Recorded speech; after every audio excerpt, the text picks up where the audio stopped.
Hello everyone. So आपण आज या लेक्चरमध्ये पाहणार आहोत इंजिनिअरिंग मॅथमॅटिक्स 1. सो मॅथ्समधील हा खूप इम्पॉर्टंट टॉपिक आहे मॅट्रायसिस. ह्याच्यामध्ये मेनली 5 टाईपचे क्वेश्चन विचारले जातात, जसे की मी इथं ऑलरेडी नोट डाऊन केलेले आहेत. सो फर्स्ट टाईप असेल गॉस जॉर्डन मेथड. ह्या मेथडनुसार आपल्याला दिलेल्या मॅट्रिक्सचा इन्व्हर्स काढता येतो. सेकंड असेल check the consistency and solve.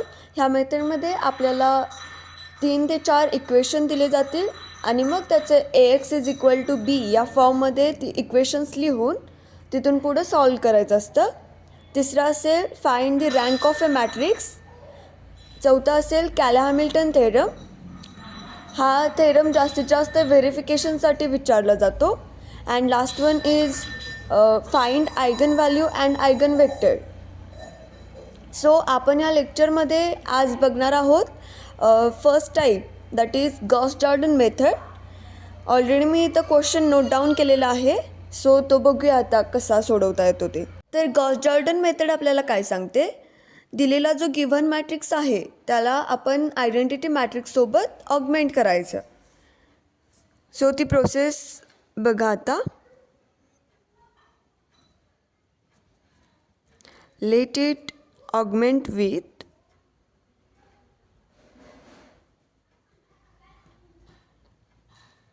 an identity matrix.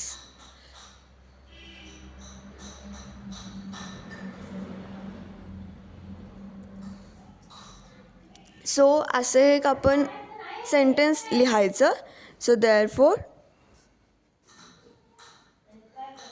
1 0 2 0 2 0 2 1 3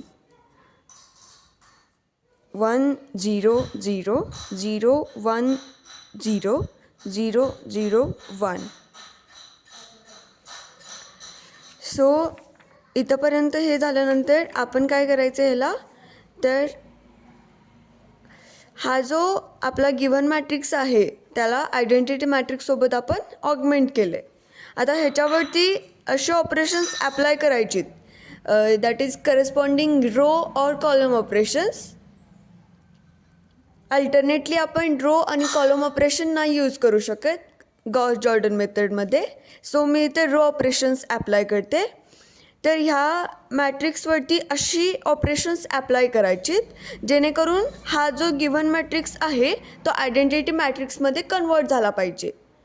आणि जी आपण इथं ऑपरेशन्स ॲप्लाय करू ती दोन्हीकडेही ॲप्लाय होणार, म्हणजे ह्या गिव्हन मॅट्रिक्सवरती पण आणि ह्या आयडेंटिटी मॅट्रिक्सवरती पण. सो आता बघा, नाव R1साठी आपल्याला R1मध्ये काहीच चेंज करता येणार नाही, कारण इथं 1 आपल्याला पाहिजे. इथं ऑलरेडी 1 आहे, इथं 0 आहे. सो आपल्याला चेंज करायचं आहे 3मध्ये, that is R3. R3 implies or R3 changes to R3 minus twice R1. So मग हे काय भेटेल बघा आपल्याला.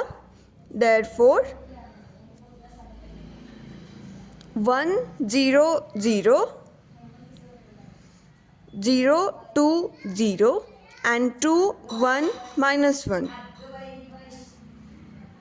देन करस्पॉन्डिंग इकडं पण ती ऑपरेशन्स ॲप्लाय करायचे आहेत. 1 0 minus 2 0 1 0 and 0 0 1.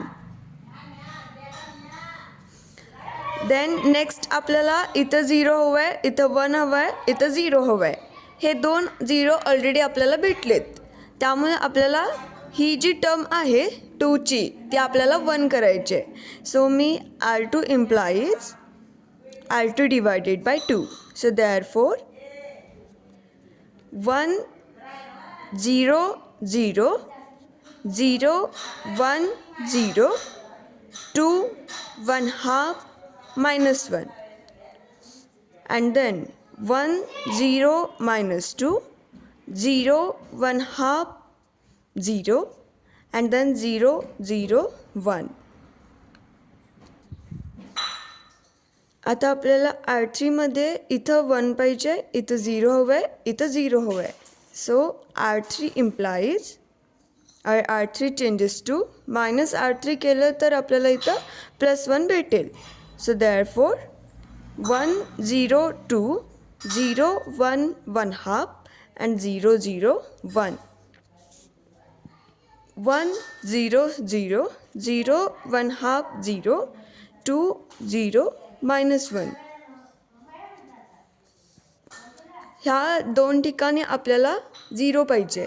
सो आपण आता मग काय ऑपरेशन ॲप्लाय करू. तर R1 implies R1 minus twice R3 and R2 implies R2 minus R3 divided by 2. So therefore 1 0 0 0 1 0 and 0 0 1 हा आपल्याला आयडेंटिटी मॅट्रिक्स मिळाला. -3 -1 2 0 1 half 0 and last is 2 9/2 and -1. So hence by Gauss-Jordan method the inverse of given matrix will be A inverse is equal to -3 -1 2 0 1 half 0 2 9/2 and -1. So this is our final answer. ही असेल Gauss-Jordan method.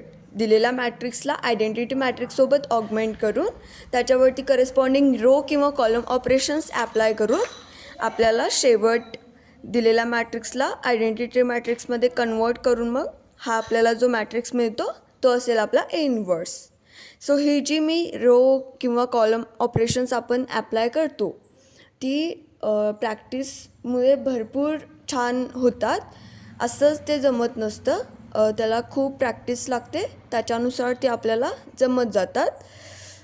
So second लेक्चरमध्ये आपण राहिलेले सगळे हे types बघू. Thank you.